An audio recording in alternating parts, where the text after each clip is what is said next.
Hello.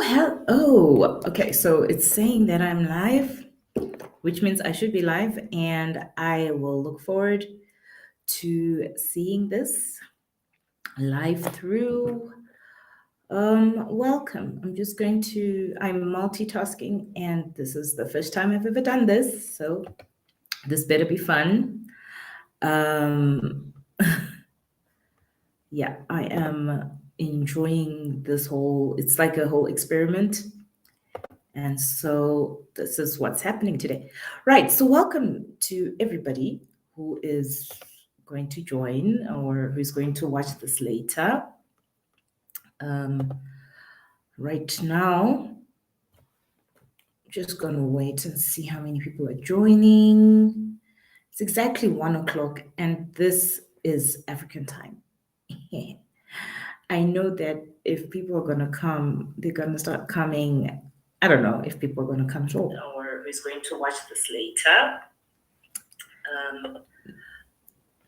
Right. Like I said, I am multitasking. All right. Okay.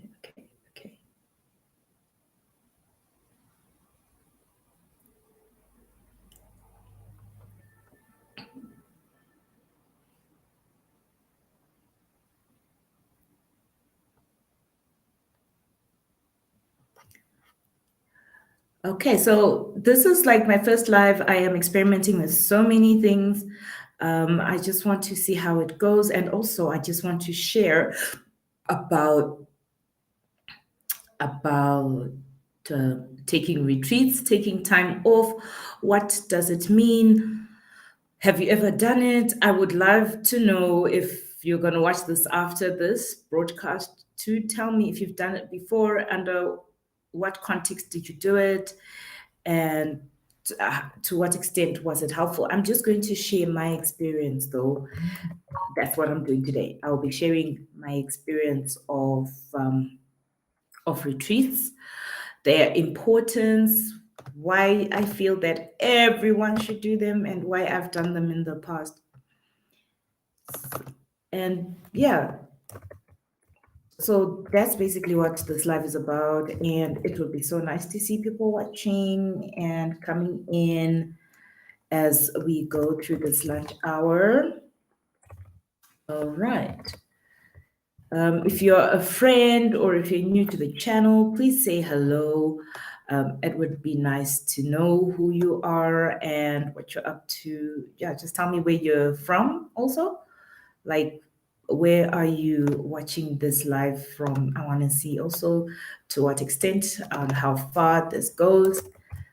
And yeah, we can, because later after this, I'm going to be sharing about something specific to specific countries. So it would be great if you're in Africa, then you are in for a treat this August, from August to end of September, I guess.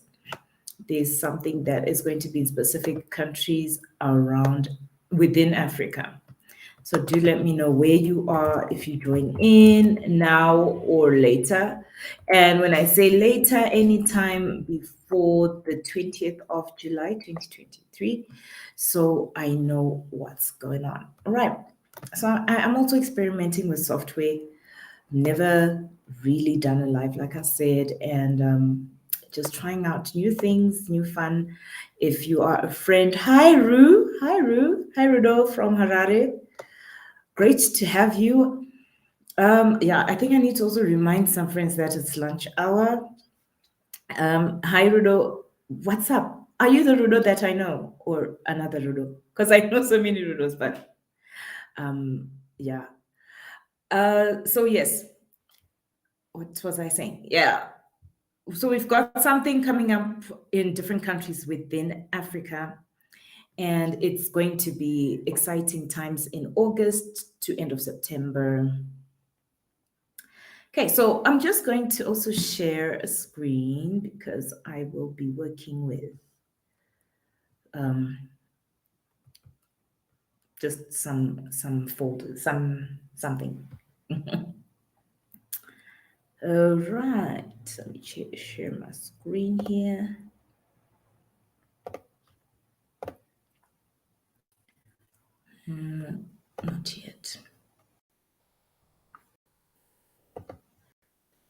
Okay, hello. Oh, hi, Rudo Toastmaster. Okay, so you are the Rudo that I know. How is your lunch? What are you having for lunch? Care to share what's up for lunch? I'm having tea. It's cold in Nairobi. So that's also something that's happening. Um, yeah. So, because basically I invited people to have lunch with me. So I hope you are having a great lunch today. I already had lunch because I didn't want to talk and eat at the same time. All right. Fantastic. I think I've got this covered.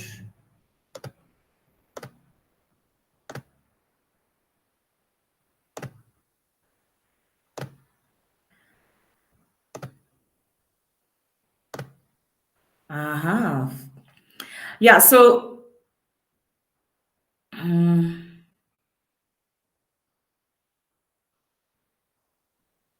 okay, that doesn't matter. Right. So yeah, I want to talk. I'm basically talking today about going back to center and doing retreats and how, and it's a continuation of the Open Your Confidence Building webinar that I hosted in May.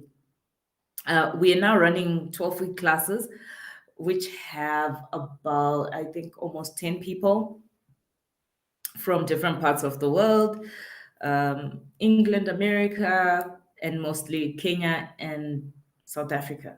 Do I have anyone from Zimbabwe? No, I had people registered, but no one actually came through. But yeah, those are the countries of people that I'm with. And it's been fun and interesting. Um, so, that being said, there are people who are talking about a lot of things. Oh, you are an hour behind. Oh, okay. So I see it's also called in Harare, right? Um, and yes, kappa soup is perfect. Now, back to what I was talking about, getting back to the center. I am going to be hosting some retreats within Nairobi, but there's going to be retreats all over different places of in Africa by different friends of mine. And so we were talking about what does it mean to get back to center? What do people even understand the meaning and importance of stepping back and just taking time out? Because lately in this world that we're living in, a lot of people, okay, so this is me, Hannah. If you want to know more about me, there's my full name. You can Google it and find out who I am, what I do. But I'm basically an author, a speaker, and a trainer. A trainer involves a lot of things, being a lecturer, being a teacher, and actually doing corporate training. So I was talking about the current situation in our world. Right now, a lot of people are hustling their life through. And I don't like the word hustle. I was thinking about it the other day.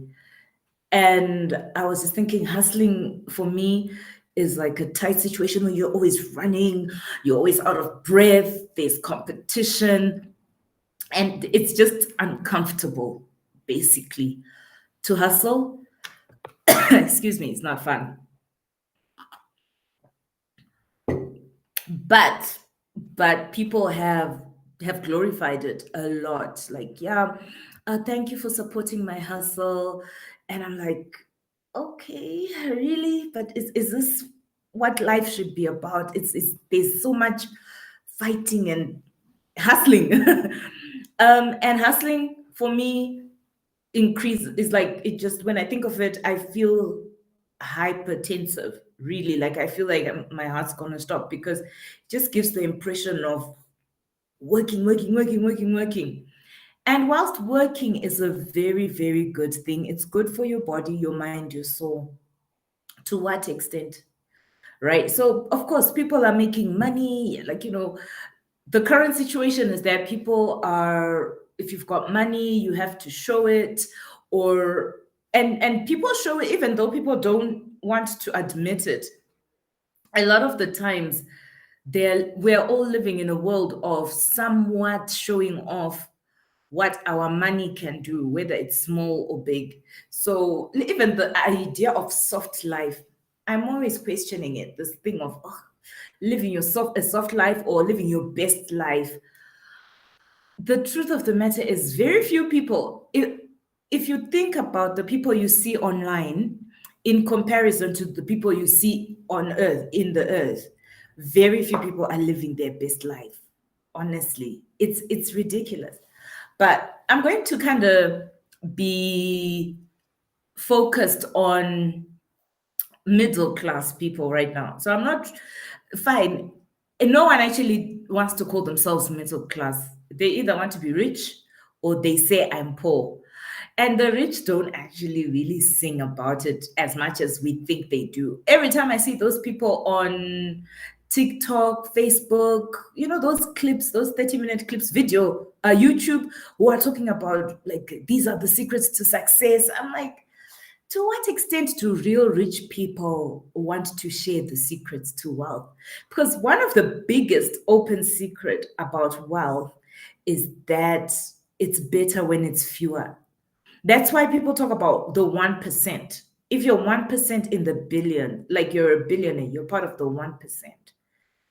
If wealth was supposed to be a shared commodity, why do people brag about being 30 out of 30, under 30?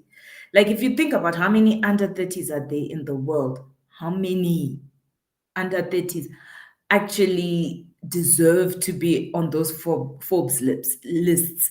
40 under 40s, it just gives pressure to be something, to do something all the time. And whether we like it or not, we participate in it. And I'm guilty of participating in it. Like, if I do something that's fun, that looks rich, because there's things that we do that look rich. It might not be necessarily rich, being rich, but you look rich doing it. Going on a cruise ship, being in the desert on quad bikes, all those things that make you look better or give people the impression that you're living the soft life. So of course, this is part of the hustle, and it's not. Is it healthy to be always part of the hustle? I know what I'm talking about when I said to a friend, I'm going to be doing this presentation. They were like, yeah, you don't want to be popular, I see. And one of the things that I look at media, at social media, whether it's Facebook or YouTube, I look at them as tools. I've always looked at them as tools, not means to goals, but yeah, maybe means to goals. But also as a self-proclaimed activist for the humankind, I feel like for me, it's more important the message I have to put through than the number of people that come and see it. Right? Because a lot of people, like right now, people who are making money, if you really want to make money online, go into gaming. Think about it. Gaming is the biggest money maker. Okay, maybe second to children's entertainment. So Baby Shark is still the most watched video on YouTube, right? How many of us are willing to be silly on YouTube? So people want to do things for fame and for money online. I, on the other hand, just want to share my opinion and thoughts. And also, hopefully, help some people who might have lost their way. Now, back to this hustle culture that we've had. I feel like the hustle culture also has really given rise to self-esteem issues. People, of course, suicide, we don't want to say it, but it's true. I don't know if I'm allowed to say that word on YouTube. But yes, unaliving ourselves. People want, because people never feel like they're adequate.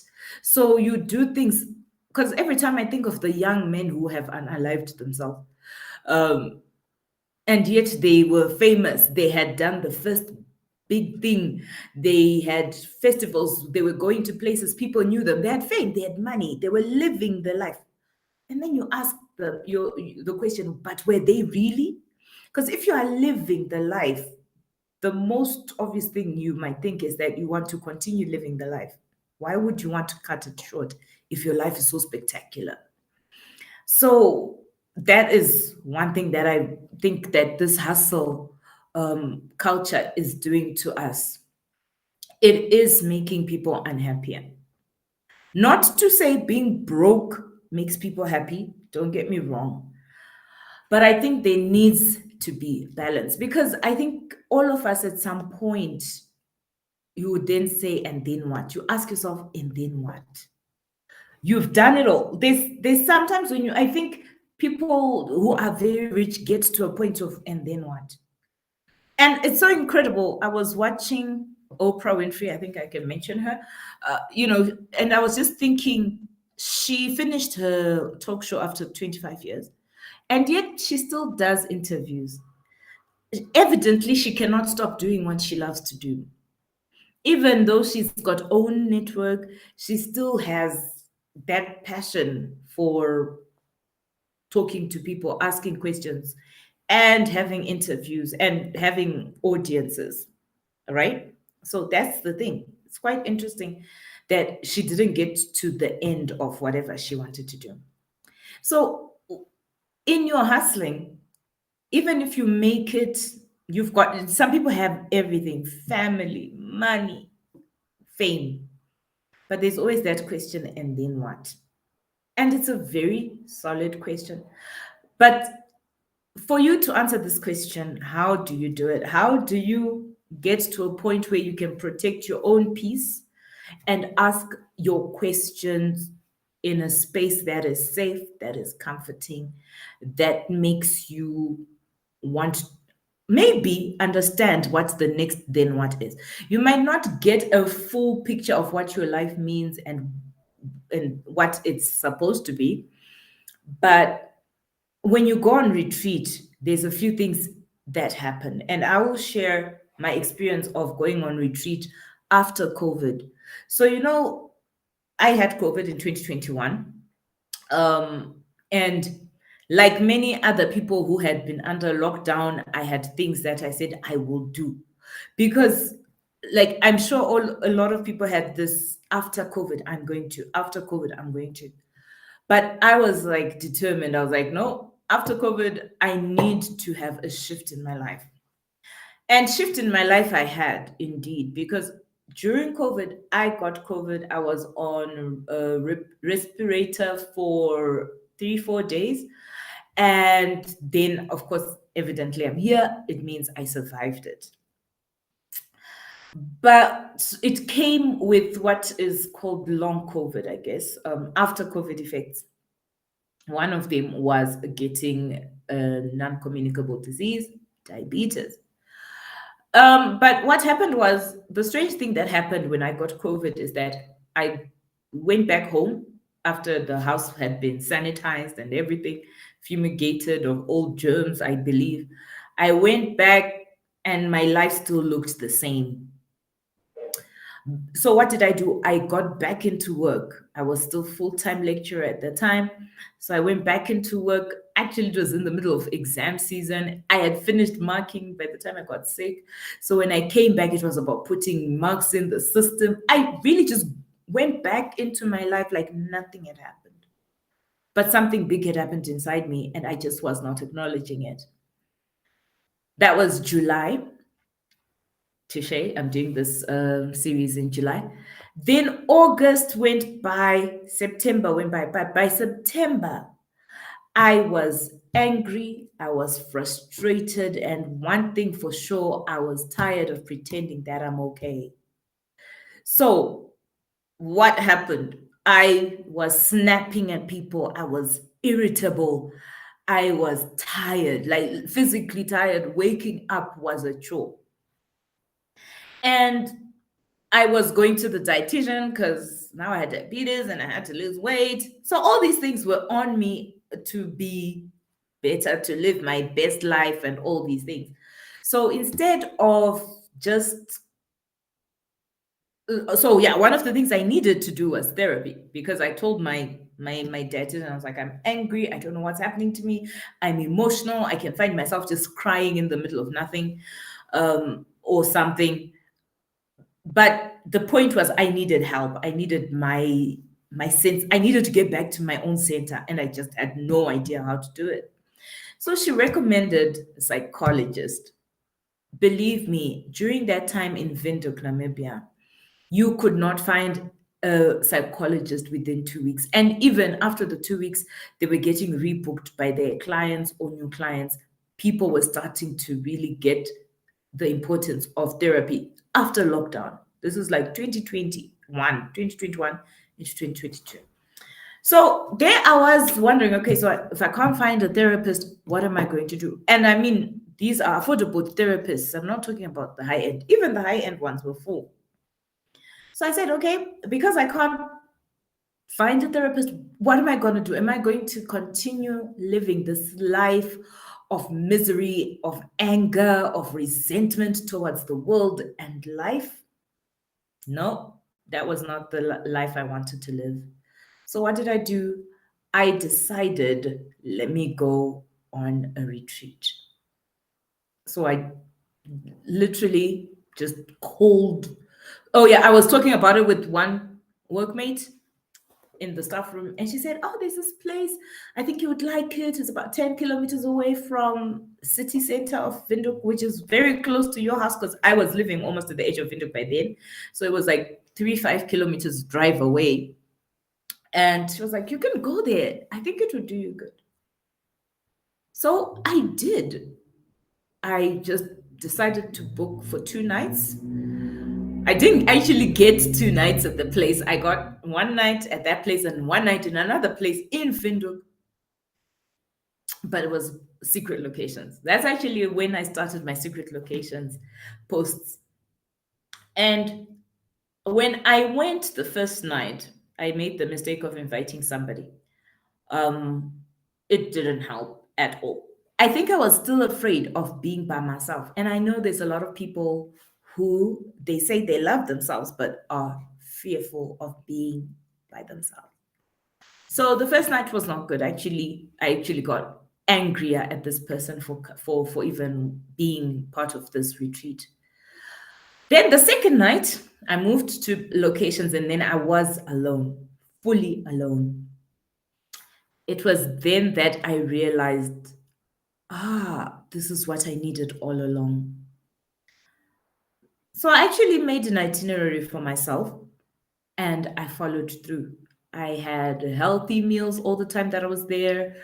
I took walks and I wrote in journals. And it was such like, by the time I finished, I did like a video for myself, which I call my love letter to Hannah. And I said to myself, I made these promises that I made to myself, but one of the biggest ones was that I should have never abandoned myself.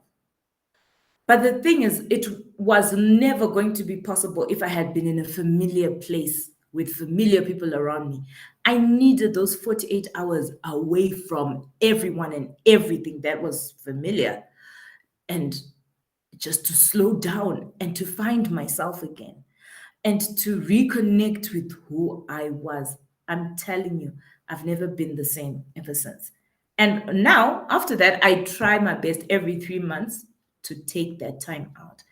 It does not have to be in an expensive place, it does not have to be fancy. And number three, it does not have to be documented. If anything, those retreats should be your secret. But then and when I started doing it, people kind of noticed the difference. And then I, of course, started sharing it. And people were questioning now, so Hannah, what do we do? How do we get to also have such a retreat?